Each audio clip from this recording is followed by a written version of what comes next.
No, no, no. ¿De dónde salieron? Son manos, manos de niño desde adentro. Pero yo estoy solo en la cabina. Lo que van a escuchar hoy hará que piensen dos veces antes de aceptar un turno nocturno en carretera. Dos conductores, dos experiencias que desafían toda lógica. Después de esto, nunca verán las carreteras de la misma manera. Buenas noches, soy el vigilante nocturno. Hoy vamos a adentrarnos en algo que desafía toda lógica. Historias de personas que, en sus trabajos más cotidianos, se encontraron con lo inexplicable. Las carreteras de México guardan secretos que ni los mapas más detallados pueden señalar. Si te quedas hasta el final, te prometo que el terror de estas experiencias reales te acompañará por días. Hagamos un pacto. Tú suscríbete y activa la campanita y yo me aseguraré de traerte lo más oscuro y perturbador que estas rutas olvidadas tienen para ofrecer. Porque, créanme, lo que les voy a contar esta noche probará que hay cosas peores que los accidentes de tránsito. Vámonos con nuestro primer relato. Me escribe Roberto Sandoval, quien en el año 2019 trabajaba como trailero recorriendo la ruta entre Hermosillo, Sonora y Phoenix, Arizona. Un hombre de 38 años, padre de familia, con más de 15 años de experiencia en el volante. Una persona común con una vida normal hasta que una noche de abril, en pleno desierto de Sonora, todo cambió. Trabajé como trailero por 15 años, cruzando el desierto de Sonora más veces de las que puedo contar. Esa ruta entre Hermosillo y la frontera me la sabía de memoria. Cada curva, cada gasolinera, cada punto donde los patrulleros ponían radar. Yo siempre fui muy escéptico con esas historias de aparecidos en las carreteras. Los otros choferes me contaban cosas en las paradas, la llorona que se aparece en tal kilómetro, el niño fantasma que pide aventón, la monja sin rostro.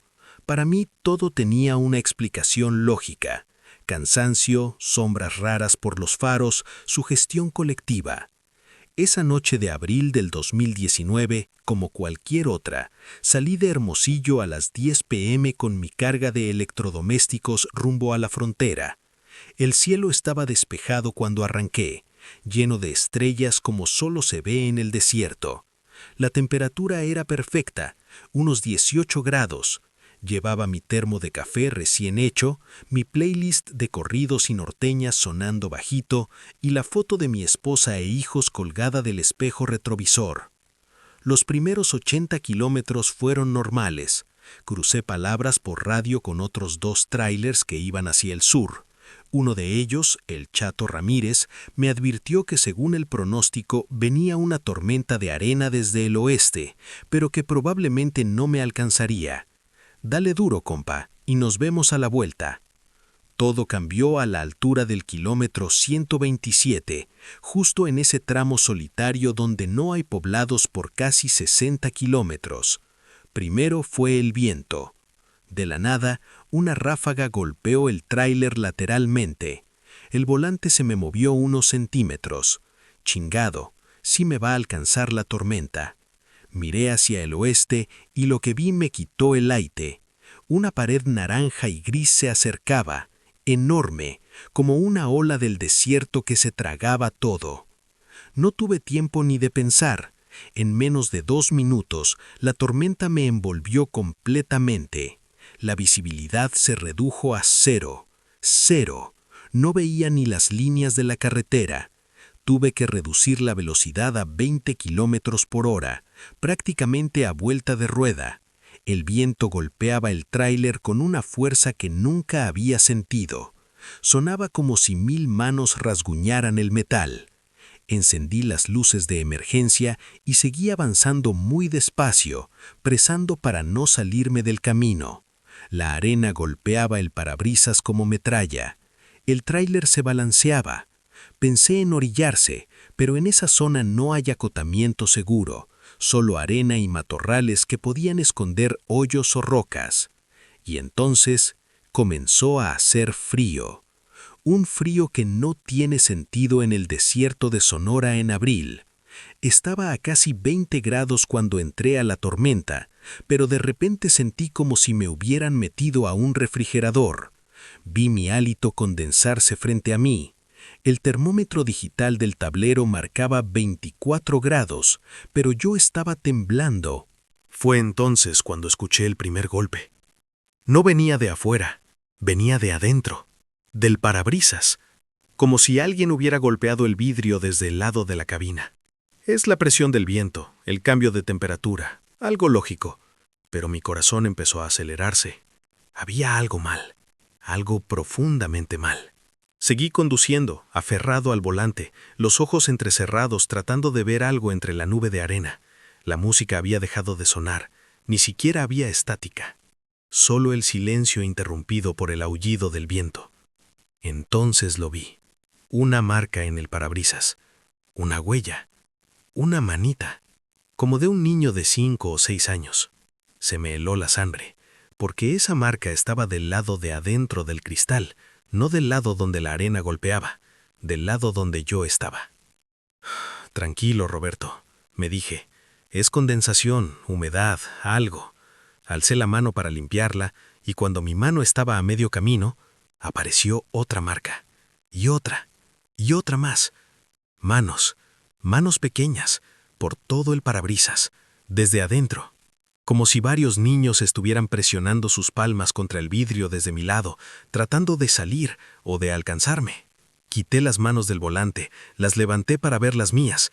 No era yo, no podía ser yo. Las huellas seguían apareciendo. 10, 15, 20, cubriendo todo el parabrisas. Marcas de dedos pequeños arrastrándose, como si buscaran algo desesperadamente. El frío se intensificó. Ahora podía ver mi aliento como nubes espesas. El termómetro seguía marcando 24 grados, pero yo sabía que estaba bajo cero. Mi cuerpo lo sabía. Y entonces, las manos empezaron a moverse. No eran solo marcas estáticas, se deslizaban por el cristal. Bajaban lentamente dejando rastros de condensación, como cuando un niño juega en un vidrio empañado. Pero estas manos rasguñaban, arañaban, desde adentro. Escuché un sonido que nunca olvidaré. Un gemido, bajito, como de un niño llorando muy lejos, pero venía de todas partes y de ninguna, del aire mismo dentro de la cabina. No, murmuré. Quise frenar, pero mi pie no respondía. Estaba paralizado. Solo podía ver esas manos multiplicarse, arrastrarse, buscarme. Fue cuando lo vi en el espejo retrovisor. Un niño, sentado en el asiento trasero de la cabina. No podía tener más de 7 años. Tenía el cabello revuelto, cubierto de arena. Su ropa estaba rasgada, sucia. Pero lo peor eran sus ojos, vacíos, completamente negros, sin iris, sin blanco, solo oscuridad. Me giré bruscamente. El asiento estaba vacío. Volví a mirar el espejo. Ahí estaba, mirándome, fijamente. Levantó su mano lentamente y la presionó contra el vidrio lateral. Otra huella, otra marca de esa mano imposible. ¿Qué quieres?, grité. Mi voz sonó patética, quebrada. ¿Qué chingados quieres? El niño abrió la boca, pero lo que salió no fue una voz, fue arena. Arena cayendo de su boca, como si estuviera lleno de ella. Y entonces habló, pero no movió los labios. La voz vino de todas partes. Llévame a casa. Llévame a casa. Las manos en el parabrisas se intensificaron. Ya no eran 10 o 20, eran cientos. Todo el cristal estaba cubierto de huellas pequeñas que se movían, se superponían, arrastraban. El gemido se convirtió en un coro. Decenas de voces infantiles susurrando al mismo tiempo. Llévanos a casa, llévanos a casa, llévanos a casa. No podía ver la carretera. Solo manos, solo esos dedos pequeños arañando, golpeando, buscando. El tráiler se tambaleó violentamente. Sentí que algo subía por mi espalda, un frío que trepaba por mi columna como dedos helados. ¡No!, Grité con toda la fuerza de mis pulmones. No están aquí, no son reales. Pero en el espejo, el niño sonrió. Una sonrisa demasiado ancha. Imposible. Y levantó su otra mano, apuntando hacia adelante, hacia la tormenta. Miré al frente, a través del mar de huellas en el parabrisas, y lo vi. En medio de la arena, a unos 50 metros, una luz amarillenta, tenue, y sombras, siluetas, pequeñas, niños, docenas de niños parados en medio de la carretera, inmóviles, mirando hacia mi tráiler. No sé de dónde saqué fuerzas, pero mi pie golpeó el acelerador. El tráiler dio un bandazo. Sentí que las llantas traseras perdían tracción en la arena que se había acumulado en el asfalto. No me importó. Aceleré más. 40, 50, 60 kilómetros por hora en medio de una tormenta donde no veía nada. Las sombras se acercaban. Los niños no se movían. Solo me miraban con esos ojos que sabía que eran negros, vacíos, muertos. ¡Quítense!, grité. Aunque sabía que no eran reales, no podían serlo. ¡Quítense de mi camino! Cerré los ojos un segundo antes del impacto que sabía que vendría. El tráiler atravesó el grupo de sombras y no hubo impacto. Nada, solo aire. Pero escuché algo. Un grito de cientos de voces infantiles al mismo tiempo, un aullido de furia, tristeza y abandono que atravesó mis oídos como cuchillos. Seguí acelerando.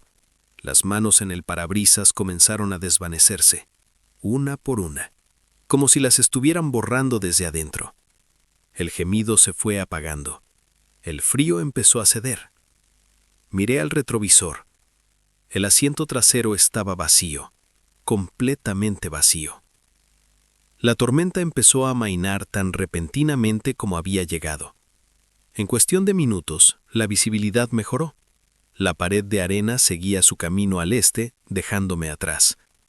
Me detuve en el primer tramo seguro que encontré. Apagué el motor, me quedé ahí, temblando, con las manos aún aferradas al volante. Sudaba frío. El termómetro marcaba 23 grados. Salí de la cabina con las piernas temblorosas. Rodeé el tráiler, revisando que todo estuviera bien. No había daños, ni un rasguño. Volví a la cabina y examiné el parabrisas con mi linterna. Nada. Ni una marca, ni una huella. El cristal estaba perfectamente limpio, cubierto solo por el polvo normal de la tormenta de arena. Pero cuando pasé mi mano por la superficie interior, justo en el centro, sentí algo, una temperatura diferente, un punto helado. Y cuando acerqué mi linterna, por un segundo, solo un segundo, creí ver el contorno tenue de una mano pequeña. Llamé a mi supervisor. Le dije que había tenido un problema mecánico y que llegaría con retraso. Mentí. No podía decirle la verdad. ¿Quién me creería? Llegué a la frontera 3 horas después. Entregué mi carga, cumplí con mi trabajo, pero esa noche en el hotel no pude dormir. Cada vez que cerraba los ojos veía esas manos, escuchaba esos susurros. 2 días después investigué. Busqué en internet sobre ese tramo de carretera. Y lo encontré. En 1987, un autobús escolar que transportaba 34 niños de una comunidad rural volcó en el kilómetro 127 durante una tormenta de arena. Todos murieron. Nunca encontraron todos los cuerpos. La arena se los tragó. Renuncié al mes siguiente. Ya no cruzo el desierto de Sonora. Hay rutas más largas, menos directas, pero prefiero dar la vuelta, porque sé lo que hay en ese kilómetro, y sé que esas manos todavía están buscando el camino a casa. 34 niños, 34 vidas perdidas en la arena. ¿Pueden imaginar el terror de esos últimos momentos? ¿La desesperación? Y ahora piensen en esto. ¿Cuántos conductores han pasado por ese tramo sin saber que están cruzando un cementerio? ¿Cuántos han sentido ese frío inexplicable y lo han ignorado? Algo cambió para Roberto esa noche. Ya no es el escéptico que era. Y créanme, después de lo que van a escuchar a continuación, ustedes tampoco volverán a ver las carreteras de la misma manera. Porque si piensan que el tiempo es una línea recta que solo avanza, prepárense para cuestionarlo todo. Continuamos. Mientras reflexionan sobre eso, vámonos con Mariana Castillo, una mujer de 42 años que en el año 2021 trabajaba como repartidora de paquetería entre Ciudad de México y Cuernavaca. Una ruta corta, conocida, aparentemente segura, hasta que una madrugada de octubre, en medio de una densa niebla, Mariana descubrió que hay cosas en las carreteras que no respetan las leyes del tiempo. Trabajé como repartidora independiente por casi 3 años. La ruta México-Cuernavaca era mi favorita, solo 85 kilómetros, autopista en buen estado, con suficientes paradas y gasolineras. Generalmente hacía 2 o 3 viajes por semana, entregando paquetes de comercio electrónico. Nunca me gustaron los turnos nocturnos, pero ese octubre de 2021 necesitaba el dinero extra. Mi hija mayor entraba a la universidad y los gastos se habían disparado. Así que acepté hacer entregas nocturnas. Salía de CDMX a las 2 a.m. cuando el tráfico era inexistente y regresaba al amanecer. Esa madrugada del 17 de octubre salí puntual. Llevaba mi camioneta cargada con 23 paquetes. El cielo estaba despejado cuando pasé el periférico. La luna llena iluminaba todo con esa luz plateada que hace que las cosas se vean como en blanco y negro. Llevaba mi playlist de podcast de comedia, un termo gigante de café y mi GPS encendido mostrando la ruta. Todo normal, todo bajo control. Había hecho ese recorrido más de 200 veces. Me lo sabía de memoria. La niebla apareció de repente a la altura de Tres Marías. En un momento tenía visibilidad perfecta y al siguiente una pared blanca y espesa me envolvió. Reduje la velocidad a 40 kilómetros por hora. Solo es niebla, me dije. Pasa todo el tiempo en esta zona por la altura. Pero había algo raro en esa niebla. Era demasiado densa, demasiado uniforme, como si no fuera niebla natural sino humo, y olía extraño. No a humedad normal, sino a algo viejo, como a madera podrida y papel mojado. Encendí las luces altas, pero solo empeoraron las cosas. La niebla reflejaba la luz directamente a mis ojos. Tuve que volver a las luces bajas y reducir aún más la velocidad. Mi GPS empezó a fallar. La voz que indicaba las direcciones se entrecortaba. En kilome... Y entonces se apagó por completo. La pantalla se puso negra. Luego volvió a encenderse, pero la señal se había perdido. Solo mostraba una pantalla azul con el mensaje «Buscando satélites».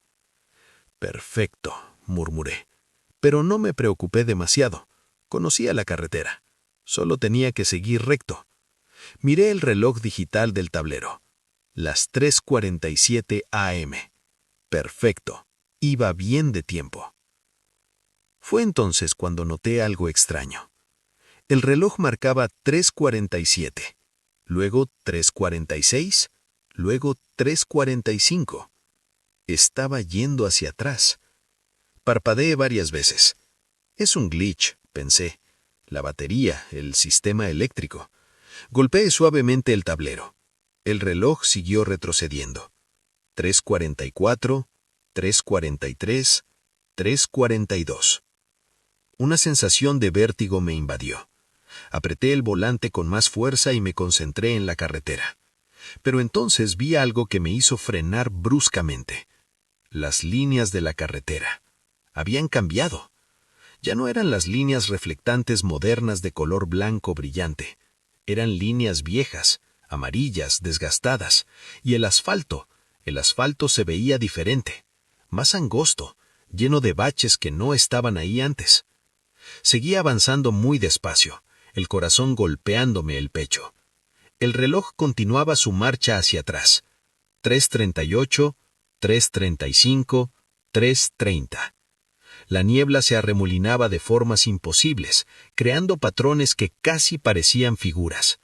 Entrecerré los ojos tratando de ver mejor. Y entonces lo vi. Un poste. Un poste viejo de luz de esos que ya no se usan, de madera e inclinado, con un farol de vidrio en la cima. Y estaba encendido. Una luz amarillenta, parpadeante, como de llama. Esos postes no existen en la autopista, susurré. Los quitaron hace décadas. Pero allí estaba, real, sólido, proyectando sombras largas en la niebla. Seguí conduciendo. Más postes aparecieron, uno cada 50 metros, todos idénticos, todos encendidos con esa luz de otro tiempo. El reloj marcaba 3:15 a.m., luego 3, 2:45, retrocedía cada vez más rápido, y entonces empecé a ver cosas en la niebla, siluetas, figuras humanas paradas al lado de la carretera, inmóviles, mirando hacia mi camioneta, vestidas con ropa que no era de esta época. Hombres con sombreros de fieltro y trajes oscuros, mujeres con vestidos largos hasta los antoños. No están ahí, me repetí. Es la niebla jugando con tu mente. Sigue conduciendo. Pero cada vez había más, docenas, cientos, llenando a ambos lados de la carretera, todos mirándome, todos en silencio. El reloj marcó 2 a.m., luego 1:30, y entonces la carretera cambió completamente. Ya no era asfalto, era terracería, tierra apisonada con surcos profundos de carretas. Los postes de luz seguían ahí, pero ahora parecían más nuevos, y a lo lejos escuché algo que me heló la sangre. Caballos, el sonido de cascos de caballo golpeando la tierra. Frené por completo. No podía seguir. Esto no era posible, no era real. El reloj marcaba 11:47 p.m., pero no eran las 11:47 de esa noche, eran las 11:47 de otra noche, de hace mucho, mucho tiempo. De la niebla emergió una carreta, tirada por 2 caballos oscuros. El conductor era un hombre mayor con un sombrero y una capa negra. Pasó a mi lado sin mirarme, como si mi camioneta fuera invisible, como si yo no existiera en su tiempo. Detrás de él venían más, carretas, personas caminando, burros cargados con mercancía, una procesión completa atravesando la niebla, todos vestidos como si fuera 1920, 1910, quizá antes. Miré mi tablero. El GPS seguía muerto. El reloj marcaba 11:30 p.m., 11:15, 11. Seguía retrocediendo. Estoy soñando, dije en voz alta. Me quedé dormida. Esto es un sueño. Me pellizqué el brazo. Dolió. No era un sueño. Una mujer se detuvo junto a mi ventanilla. Joven, no más de 25 años, con un vestido simple y un rebozo sobre los hombros. Me miró directamente. Sus ojos eran claros, penetrantes, y entonces habló. ¿Estás perdida, criatura? Su voz sonaba como si viniera de muy lejos, aunque estaba a menos de 1 metro. Tenía un acento que no podía ubicar, palabras pronunciadas de una forma que ya nadie usa. No pude responder. Mi garganta estaba cerrada. Ella ladeó la cabeza, confundida. Extendió su mano hacia mi ventanilla y sus dedos la atravesaron, como si el cristal no existiera para ella. Sentí el frío de su mano fantasmal rozando mi mejilla. No deberías estar aquí. Este no es tu tiempo. Vete, vete antes de que te quedes. El pánico me golpeó como un puño. Pisé el acelerador. Las llantas derraparon en la tierra. La camioneta dio un bandazo, pero aceleré más. La procesión de figuras se apartó a mi paso, pero no con susto, con indiferencia, como si ellos fueran los reales y yo el fantasma. El reloj giraba frenéticamente hacia atrás. 10 p.m., 9 p.m., 8 p.m. ¡No!, grité. ¡No! ¡Regrésenme a mi tiempo! Los postes de luz comenzaron a apagarse uno por uno. La oscuridad me tragaba, la niebla se volvió más espesa, casi sólida, como si intentara detenerme. La camioneta temblaba, el motor rugía con un sonido que no era normal. Y entonces vi algo adelante, una luz blanca y brillante, moderna, los faros de otro vehículo. Conduje hacia esa luz como si mi vida dependiera de ello, y probablemente así era. El reloj comenzó a detenerse. 7:52, 7:52, 7:52, como atascado. Y entonces empezó a ir hacia adelante. 7:53, 7:54, 8. El asfalto volvió a aparecer bajo mis llantas, las líneas blancas reflectantes, los señalamientos modernos. La niebla se desgarró como una cortina. Y de repente estaba de vuelta. La autopista normal, iluminada, sin niebla. Un tráiler pasó junto a mí tocando el claxon, probablemente molesto porque iba muy despacio en el carril rápido. Miré el reloj. 3:47 a.m. Exactamente la hora en que había entrado a la niebla. Como si no hubiera pasado tiempo, pero yo había vivido horas ahí dentro. Había retrocedido décadas en el tiempo. Me estacioné en el acotamiento, temblando. Revisé mi celular. Tenía señal. La hora coincidía. 3:48 a.m. El GPS volvió a funcionar, mostrando que estaba exactamente donde debía estar, a la altura de Tres Marías. Salí de la camioneta con las piernas de gelatina. El aire fresco de la madrugada me golpeó el rostro. Todo era normal. La autopista, las luces, el sonido lejano del tráfico ocasional. Pero cuando rodeé la camioneta para revisar que todo estuviera bien, lo vi. En el cofre, marcado en el polvo del camino. Una huella de mano. Pero no era de una mano moderna. Los dedos eran largos, delgados, y la palma tenía surcos profundos como de alguien que ha trabajado la tierra toda su vida. Y estaba marcada desde adentro del polvo, como si alguien hubiera presionado desde abajo del cofre hacia arriba. Llamé a mi coordinadora. Le dije que había tenido una falla mecánica y que llegaría tarde. Mentí también. ¿Cómo explicas que acabas de viajar al pasado? Completé mis entregas esa madrugada. Cumplí con mi trabajo. Pero cuando llegué a casa, lo primero que hice fue investigar. Busqué la historia de esa carretera, de ese tramo entre Ciudad de México y Cuernavaca. Y lo que encontré me quitó el poco sueño que me quedaba. Ese camino existe desde la época prehispánica. Era una ruta comercial entre el Valle de México y Cuernavaca. Durante la colonia, por ahí pasaban las carretas que transportaban mercancías. En el siglo XIX era el camino principal. Miles de personas lo recorrieron durante cientos de años. Y encontré algo más: reportes. Decenas de reportes en foros de conductores. Personas que en ese mismo tramo, en noches de niebla, han visto cosas, figuras antiguas, carretas que no deberían estar ahí, relojes que funcionan mal.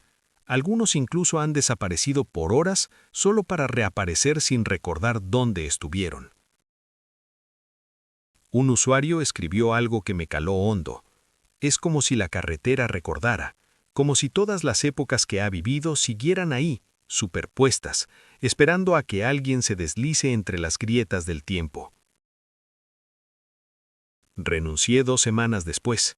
No podía seguir conduciendo de noche. No podía arriesgarme a volver a entrar en esa niebla, porque la próxima vez, quizás el reloj no vuelva a avanzar. Quizás me quede atrapada en 1920 o 1850, o quién sabe cuándo. Y lo peor es que a veces, cuando estoy en casa, en la seguridad de mi sala, veo el reloj de la cocina, y juro que por un segundo, solo un segundo, las manecillas se mueven hacia atrás. Mariana nunca volvió a conducir de noche, y honestamente no la culpo. Piensen en esto. ¿Cuántas carreteras recorremos sin saber su historia? ¿Cuántos caminos han sido testigos de siglos de tránsito humano? Las carreteras no son solo asfalto y concreto, son capas, capas de tiempo, capas de historias, y a veces, en las condiciones correctas, Esas capas se tocan, se mezclan. Roberto encontró las almas perdidas de niños que nunca llegaron a casa. Mariana atravesó una grieta en el tiempo y vio el pasado como si fuera presente. Dos experiencias completamente diferentes, pero ambas en carreteras mexicanas, ambas en trabajos nocturnos, ambas reales para quienes las vivieron.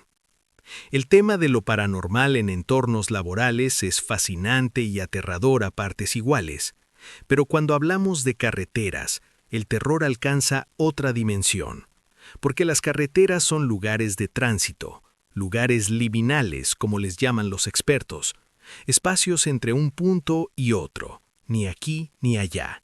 Y esos espacios son peligrosos. Las carreteras mexicanas han visto de todo: tragedias, muertes, despedidas, reencuentros. Cada kilómetro tiene su historia, y algunas de esas historias se niegan a quedar en el pasado. ¿Qué tienen en común Roberto y Mariana?